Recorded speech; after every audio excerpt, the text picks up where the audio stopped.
Church. My name is Eric Ginther. I'm on staff here at church, and I head up some of our missions and outreach and discipleship, things like that. And so Brian Lambert is our head pastor. He's on sabbatical right now, and a lot of faces out here look pretty familiar, so most of you know that. But if you're new here and you don't like what you hear today, just come back next week, and it's bound to be better.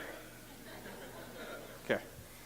So I felt like this video was I feel like I could relate to it because there has been a time when we showed up at church with no shoes on one of our children, and I thought this would be a great public service announcement for growing a beard.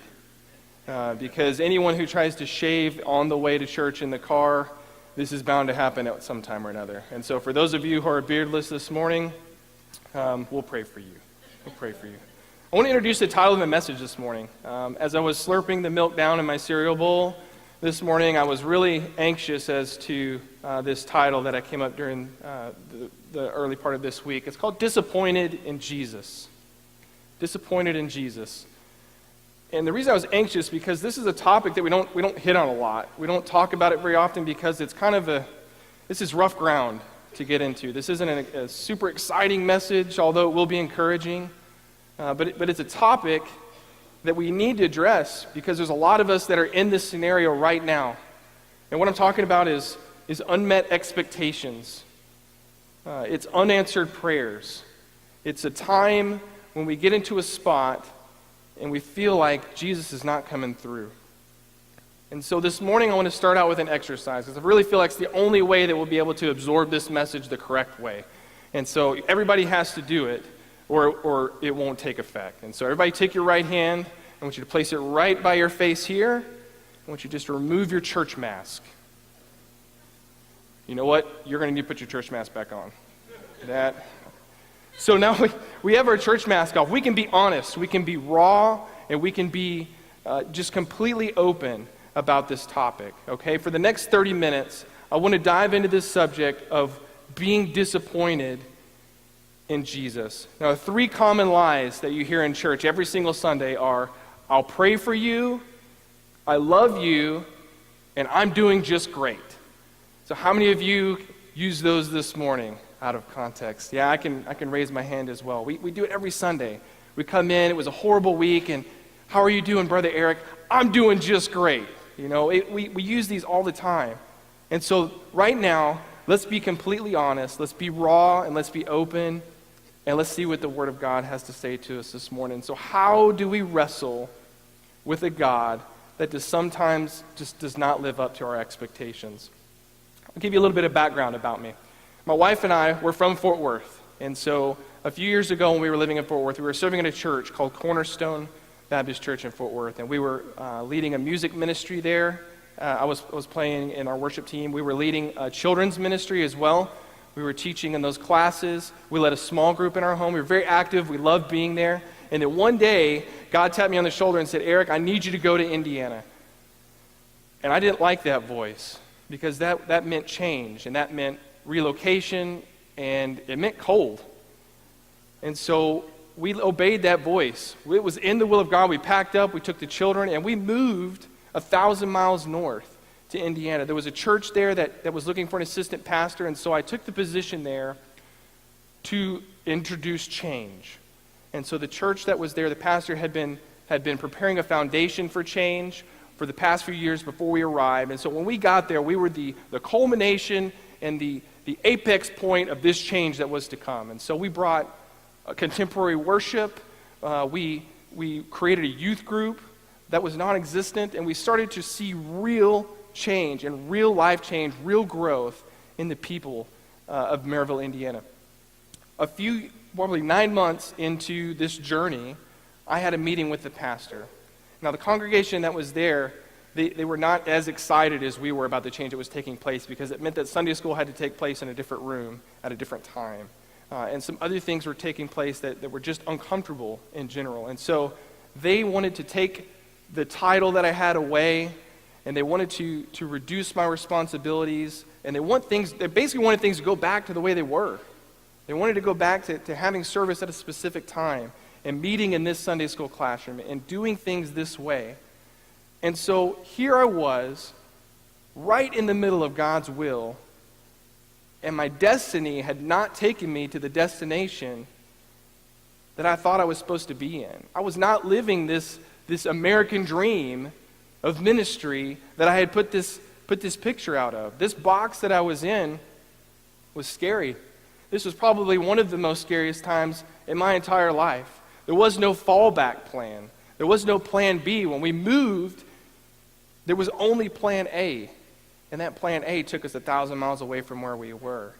And so, what do you do when you find yourself in one of the darkest times of your life? Can you trust God in that moment? Can you love God in that moment?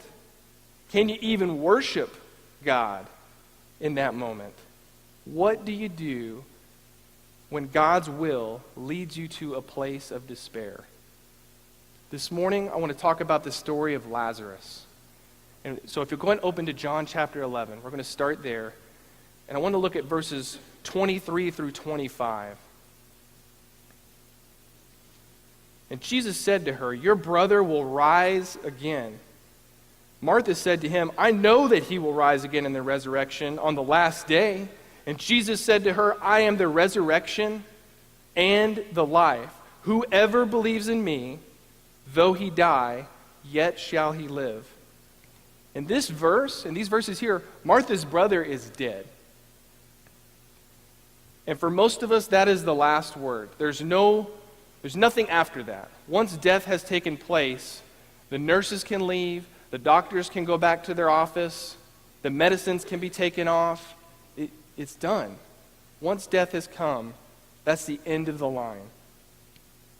And so for us, death is really commonplace. If you think about it, when you're driving in the car and a hearse passes right in front of you, we may feel bad for an instant. We may close our eyes and throw a shout-out prayer to them, or we feel bad and we have those feelings that we wrestle with for a few moments, but as soon as the light turns green and we take off, that moment's past. It's not the same until it hits you, until it hits home, until it's someone you know. And that's exactly where Mary and Martha are right now in these verses. This is their brother that they've grown up with, they live with, they've worked with, and he's dead. He's not here any longer. So in order for us to understand where and how we got to this place, I want to start at the very beginning of John chapter 11. What I'm going to do is just unpack this real quick so you can know who Lazarus is, who he really was, and how we got to this moment. So the main character is Lazarus. He's very sick. And this is not the same Lazarus that's mentioned back in Luke 16. If you jump back a few books in the Bible, there's a parable of the rich man and Lazarus. It's not the same guy. It's a different Lazarus, but he is loved by Jesus. And that's mentioned here in the scriptures. Lazarus was loved by Jesus, and he was a friend to the disciples. And so, if you can imagine this, Lazarus has probably spent some teenage years and some adult years with Jesus. I'm sure they did life group together, maybe a discipleship community.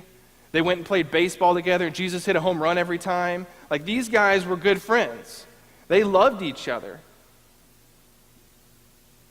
And Jesus, he was loved by Jesus, and he's only referenced here and in the next chapter. And so Lazarus, once he is raised from the dead, he's mentioned in chapter 12. And so in verse number 3, the sisters send word to Jesus that Lazarus is ill, but they do not request for him to come specifically. Nowhere in the scriptures does it say that, Jesus, Lazarus is really sick, and we need you to come and heal him. I'm sure they had seen him do many miracles, heal people who were lame or who were blind, and do countless things just without even speaking. There was the woman who touched his garment that was healed. And so when they send word to Jesus, it's like sending word to a close, loved friend. If I sent word to my mom that one of our kids was deathly ill, I wouldn't have to say, "Can you please come?" I would know she's already on the way to the airport to come down now. This was the anticipation, this was the expectation that Mary and Martha had placed on Jesus. And I assume that the disciples, when they got the word, thought the same thing. They thought, "Oh, Lazarus, he's our friend, he's loved by Jesus, he's deathly ill, let's go. We need to go." But that's not what happened.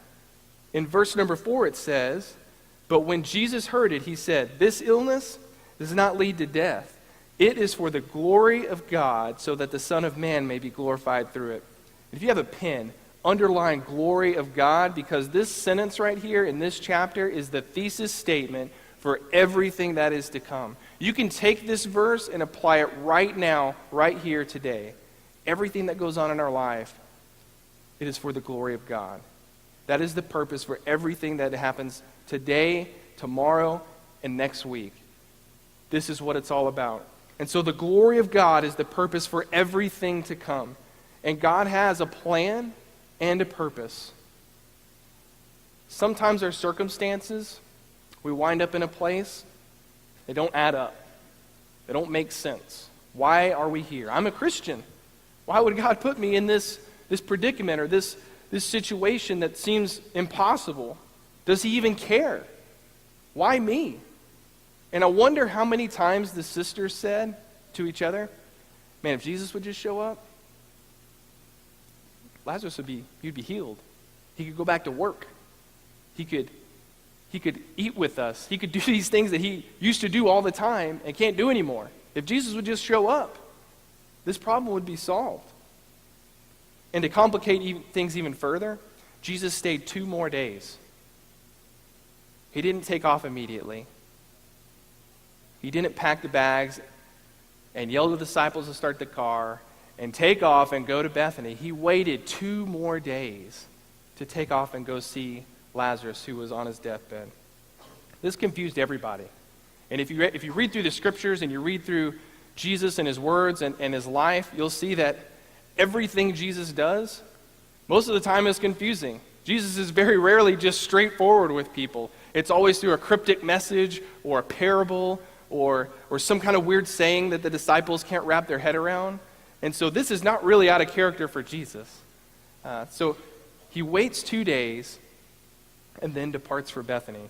And so when they go to take off and go back to Bethany, when I read through the scriptures, it makes sense. It makes sense. Jesus is going to go to Bethany. He's going to heal Lazarus. I know how the story goes. But the part that we always skip over, and I skip over when I was reading through this message, is that the chapter right before this, in chapter 10, Jesus was almost killed. He escaped just by the skin of his neck. The Jews had stones in hand ready to cast at Jesus and kill him, but he escaped. This is the place that he's going back to. This is the town where Lazarus is. So this isn't an easy stroll back to his friend who he loved, who's on his deathbed. He's going back into enemy territory, and the disciples know it, and Jesus knows it, and he's going anyway. And so in verse number 11, it says, "After saying these things, he said to them, 'Our friend Lazarus has fallen asleep, but I go to awaken him.' The disciples said to him, 'Lord, if he has fallen asleep, he will recover.' Now Jesus had spoken of his death, but they thought that he meant taking a rest and sleep. And then Jesus told them plainly, 'Guys, Lazarus has died. He's dead.'" This is classic Jesus. He gives them this phrase. They don't know how to digest or what to do with it. And he says, "Guys, Lazarus is dead." And so we know that he's not popular with the Jews at this time. We know this is where he has to head anyway to see Lazarus. But he decides to take off anyway. And so this is where we are. The very first verse we read, this is where we are, and Jesus arrives in Bethany, and he encounters both sisters, Mary and Martha, meets them right outside the city. And in verse 25, Jesus said to Martha, "I am the resurrection and the life. He who believes in me will live, even though he dies. And moreover, and whoever lives will believe and believes in me will never die." So Martha, right here in this verse, she sees what Jesus is telling her as something that can only happen in the future. He who believes in me will never die. Lazarus is already dead. So the only way she digests this is that this is something that can only happen in the future. And she says, her first response in verse 24 is, "I know he will rise again in the resurrection at the last day. I know when you come back again, Lord, that he'll rise with everybody else. Of course. What you're telling me makes complete sense." And in a sense, she was right. He will. In the last days, with everyone, he will. He'll rise again in the second coming. But her faith in this moment only allows God to do that in the future, not in the present tense. No one had ever seen anyone resurrected. We know the end of this story. I'm sure most of you have read it or heard this at one time or another countless times. We know that Lazarus will rise and be resurrected at the end of the story. Mary and Martha and everyone else on the scene, they have no idea. They've never seen this done before. And so in her mind, Lazarus has to remain dead and wait for that day to come. This is what she's dealing with right now. So what Jesus is doing now is stretching their faith. He's taking what little faith they have, and he's stretching it and molding it and perfecting it into something far greater than they could ever imagine. How many of you like to exercise? Yeah, me too. Yeah. So the part of exercise that I hate the most is stretching. It's not really the exercise, it's the stretch leading up to the exercise because it hurts. I don't want to be in pain before I even start the exercise. And that's what always happens. So it hurts, and then it also exposes immediately how inflexible I am. When I was in elementary school, we had to do the sit and reach. Anybody ever remember doing that? So you had to sit on the ground, and you had to reach between your legs, and I could never get to my toes, ever. But we would practice this every day. When you go to PE class, you would sit down, and you would do your stretches, then you would reach in between your legs. And she was doing is preparing us, because at the end of the year, we had to take this physical test, and you had to be able to reach so far. And so come the end of the year, if you had done it correctly every day, you would be able to reach further than you did when you initially started to do the stretch at the beginning of the year. So this is exactly what Christ is doing to their faith right now. Their faith began here. They were only able to see God in this box. They had put limitations on Christ and said, I have faith in Jesus, I have faith in God, but only in this square. Jesus has power over everything except death. No, once someone's died, there's no way he has power over that. And God is about to blow their minds in a few moments with what he has in store for them. So when we complete our exercises, it allows us to, or complete the stretches, it allows us to exercise easier. When God stretches our faith and puts us in a situation where our faith is going to be used, it's easier. Once we've encountered that situation, we've had our faith stretched, we can walk into that knowing that we have enough faith, we have a solid framework to walk through that scenario. This is what God is doing right now in this scenario with Mary and Martha. Hebrews 12 and verse 2 describes Christ as the founder and the perfecter of our faith. And depending on what version you read, there's author and finisher. He is the one who has established our faith and is molding it and creating it into something new. He is the only reason for faith. So Jesus wants to see the tomb. We've come all this way. He's come into Bethany. He's encountered the sisters. There's sadness everywhere. People have come from miles to mourn with these women who have lost their brother. This is a big deal. And so Jesus wants to go and see the tomb. He wants to see where Lazarus has been laid. And so they take him. The whole crowd goes with. And so to set the stage here, this is pretty much your typical funeral. He's been dead for 4 days, but everyone's crying. Martha's crying, and Mary's crying. There are people who have come, family and friends, they're crying. Even Jesus is crying in this moment. This is a sad, sad day. There's a sect of people over here, and they're saying, look how he loved this man. Look at the relationship that he had with Jesus, and look how he cries for him. He must have really loved this man. And then the other sect of people over here, they're kind of questioning what's happening here. Isn't this the same Jesus who healed the blind man? Isn't this the same Jesus that healed that guy that couldn't walk? Man, if he'd have been here on time, I bet he could have healed this guy. I bet if he would have had different scenario and been able to be here on time, or if he'd have laid aside whatever he was doing and been here, man, I bet he could have healed Lazarus.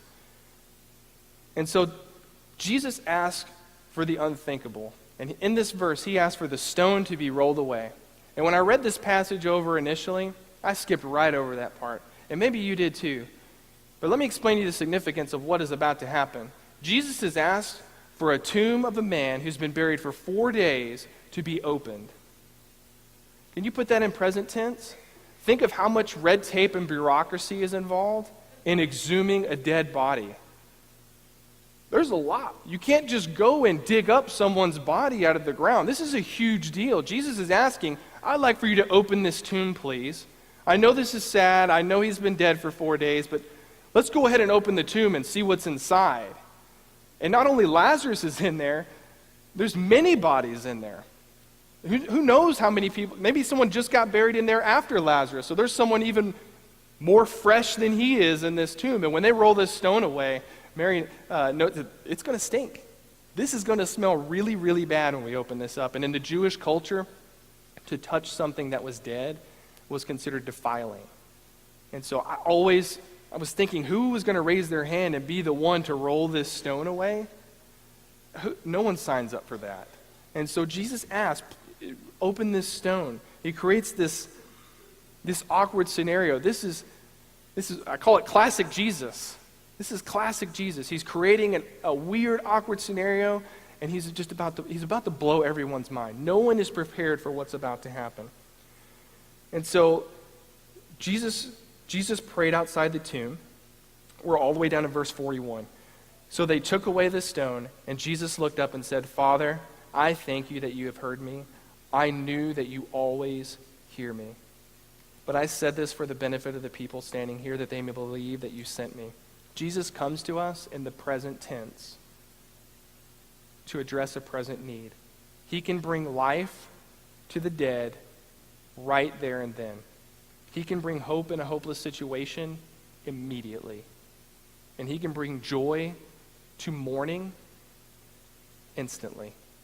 Jesus will always be the I am in our lives. Jesus said, I am the light of the world. He said, I am the bread of life, and I am the way, the truth, and the life, always in the present tense.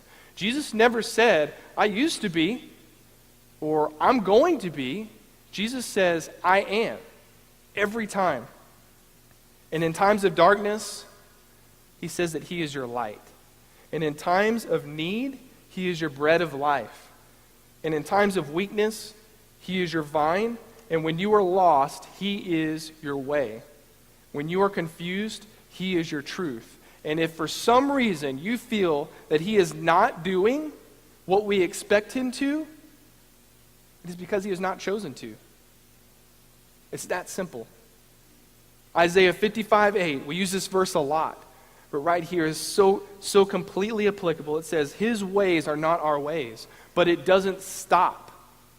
It says they're higher. His ways are not our ways, they're higher. So whenever you think you've got God figured out, this mysterious God that we worship, whenever you think you haven't figured out and you've got your brain wrapped around him, think again. We haven't even scratched the surface of God. So we must recognize that God's timing is most of the time not our timing. And that's a really jagged pill for me to swallow. But remember this, God is never late. Not once. Even when Lazarus was dead for 4 days, God's never late. And nothing limits him. Think about this. Sometimes when we get ourselves caught in these messes or these scenarios, we think, God will work if the situation was better, if something was different. If this hadn't happened, God would definitely be able to come in and work in this scenario. Or maybe if I just got my act together. It's probably me. Maybe if I did something different, if I was reading my Bible more, if I was praying more, man, God would really come down and he would really do something within this situation that I'm in. Nothing limits God. Nothing. Nothing you do, nothing your friends do, nothing the pastor does. There's absolutely nothing that limits God. Everyone at the tomb that day, they came to know that Jesus can intervene and change a situation completely if they only believe. It was the only condition placed in this scenario. In verse 26, Jesus asked her, he said, do you believe this? What a simple question. Do you believe this? What I've told you, do you believe this? Do you believe I can, even if I did not come on time, dear Hebrew brother? Do you believe that I can? Do you believe I can, even if your brother has been dead for 4 days? That hurts.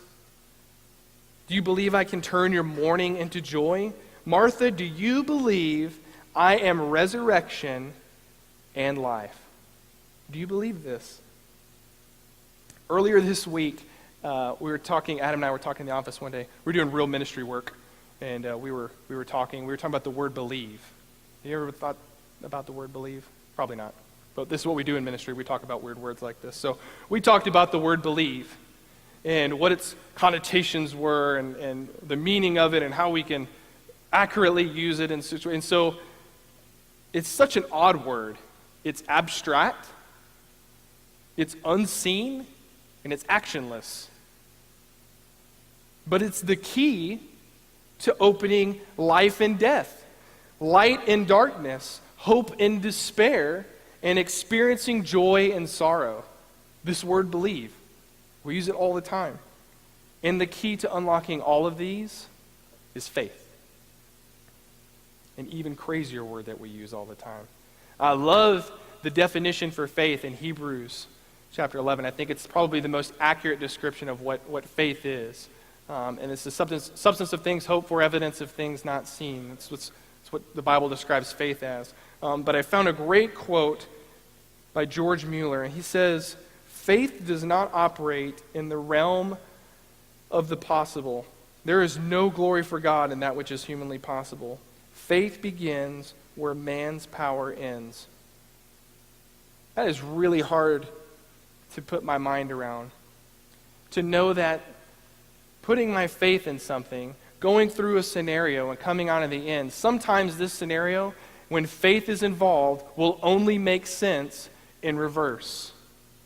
This situation will not make sense where I'm at now, 10 minutes from now, and maybe a year from now. I may have to have faith for a year to be able to look back and see where God had placed people and put pieces together. That is not easy to live in, but this is the mysterious God that we worship. This is who he is. This is how he operates. Look at this story. Martha and Mary waited for 4 days. Hope was lost. When Jesus shows up, what is he going to do? He's crying. We're at the tomb. What hope is there? So God operates in response to our faith. He asks for faith, he stretches faith, and he operates in response to our faith. Jesus' final words to his disciples, this is in John 14:1. He says, "Do not let your hearts be troubled. Trust in God. Trust also in me." He asked for that from us. He asked for us to place our unfailing trust in a mysterious God that we may not understand every bit and piece of how he's going to work. And I really think this morning that all of us can really easily identify with Martha, right here where we're at today. We have faith in God, but sometimes things don't add up the way we expect them to. They don't happen how we intended, and we end up in that place. And there were times when I questioned the wisdom of God's ways. I don't want to preach this to you this morning and pump you up with encouragement and not let you know that this is a real thing. This is the thing that pastors go through and real people. And we ask, why did you allow this to happen? Why can't you act earlier? And sometimes we feel like God has let us down. A few years back, we lived in Dallas, and I was working for a very credible company, making more money than I'd ever made in my entire life. And we had very nice cars. We had just built a brand new house. And about 9 months into that job, God took it away. I got laid off. And so in my mind, I'm trying to figure out where am I going to go? What am I going to do? I received a severance package of sorts. And so I began looking for a job that I liked, that I wanted to do. I've got time. I'm going to find something that really feels good and I can excel in. And so I began to look. And I don't know if any of you remember, but October of 2008, the economy took a huge tumble. That was the month I got laid off. And so there was no jobs to be had. I looked. There weren't any out there.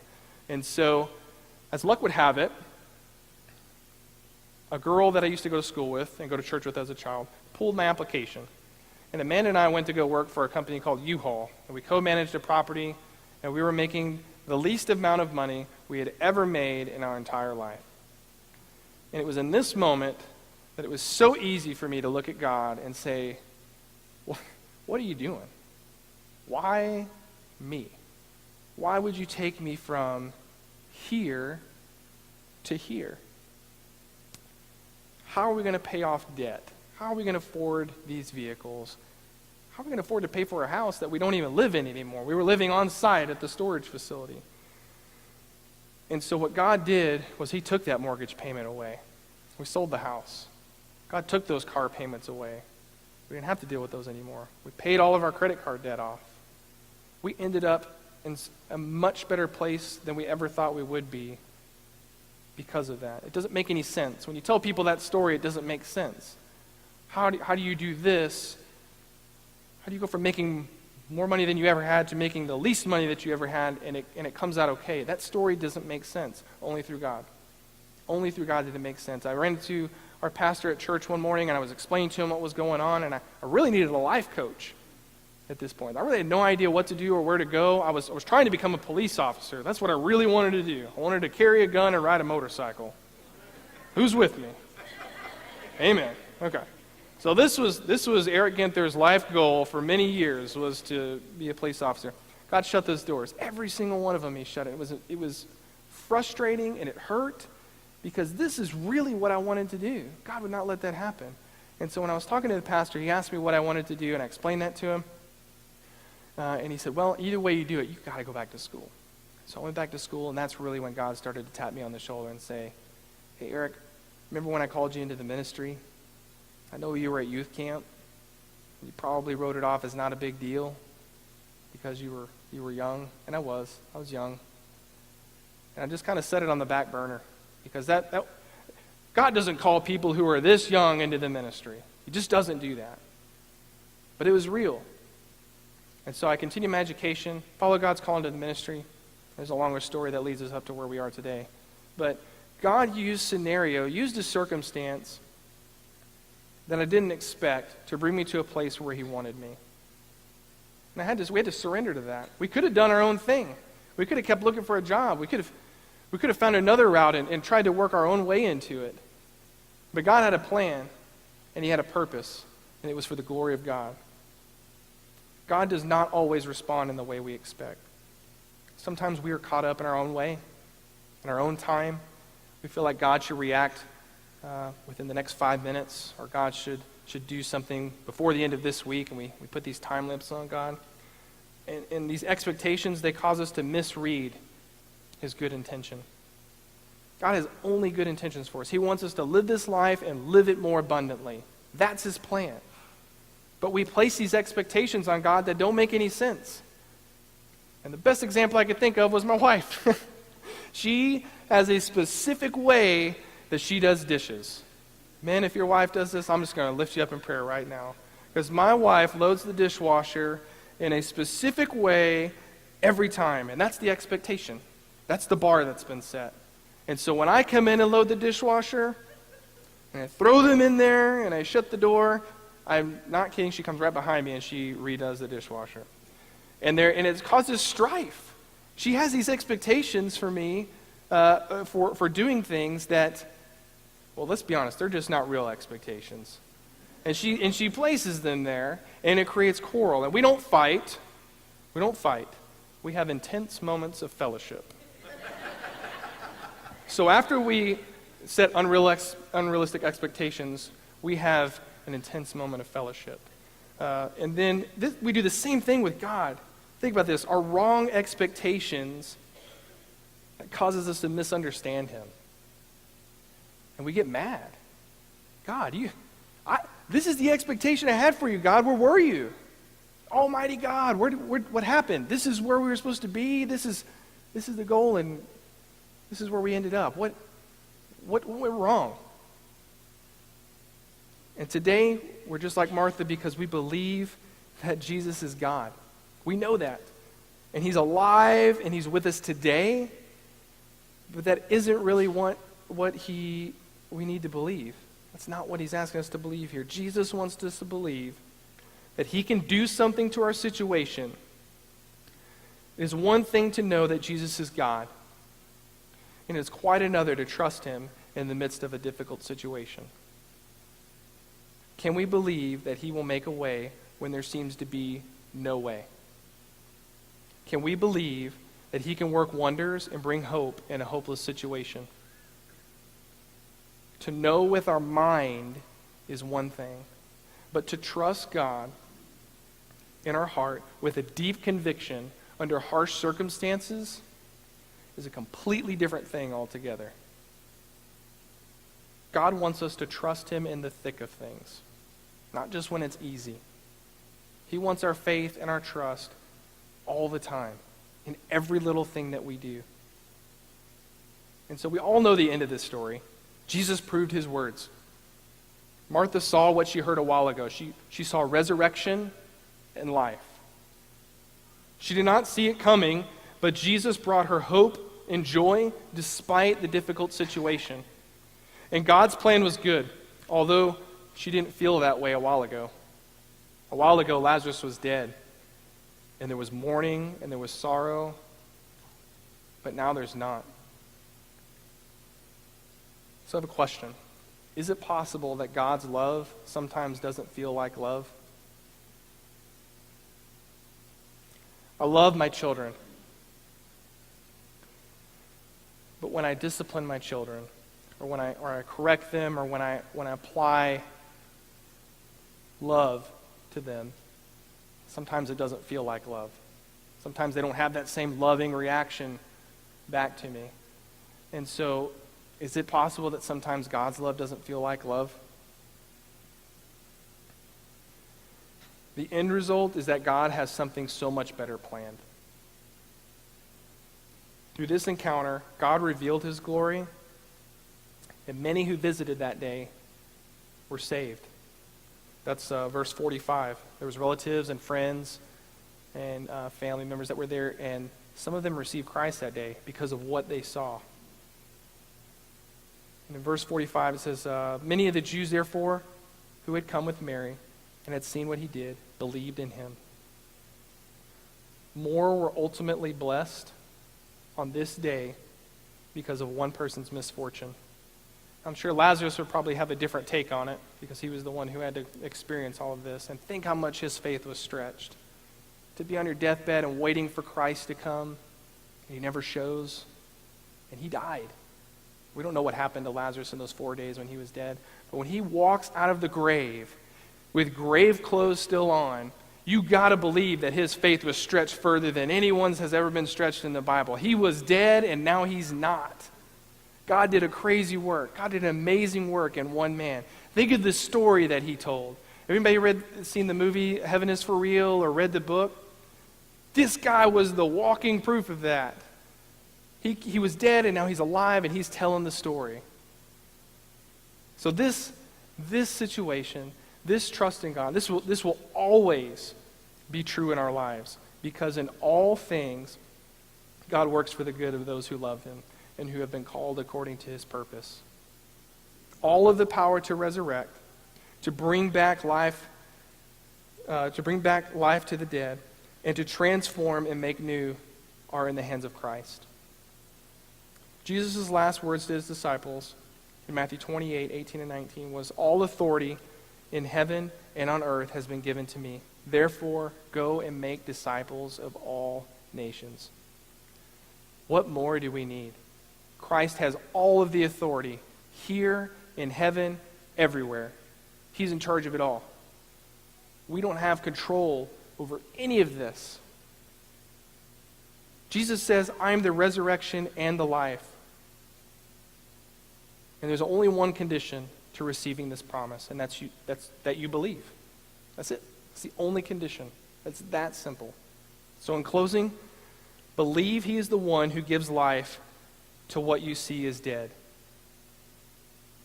Believe he is the one who can bring hope to what you see as hopeless.